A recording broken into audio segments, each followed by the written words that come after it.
Thank you for that. Well, although there were no vaccination events this week, some locals say signing up for their second dose of the vaccine is confusing. Sunrise reporter Victoria Balderrama spoke with health officials to help clear things up. There have been many questions about getting the vaccine, and Lorelei Saliani, a cancer patient with older parents, says it was important for her to get the vaccine, even though she had to deal with the confusion of a mega vaccine event. If I'm going to die of this cancer, I don't want to die not being able to see my parents. I don't want to kill my parents by seeing them.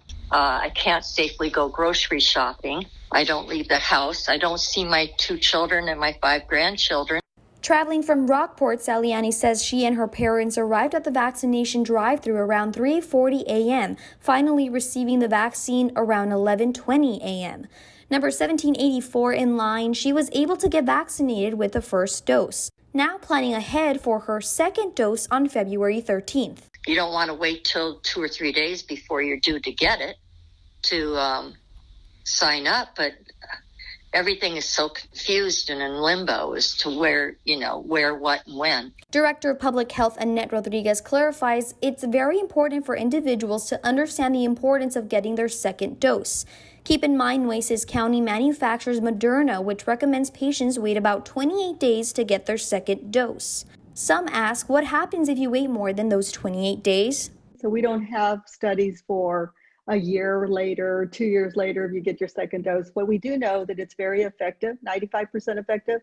And what we're also telling people is get it as soon as possible. But one thing people want is to avoid the lines, especially having to endure a long wait for the second time. There's not any signage whatsoever.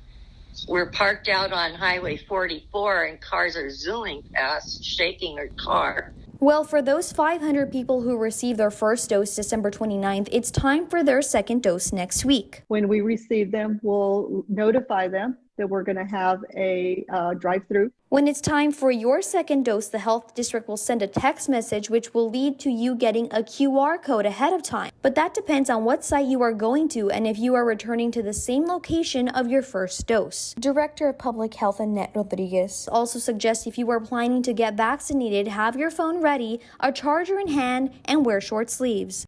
For more information on getting the vaccine, visit our website kristv.com. Victoria Balderrama, Chris 6 Sunrise.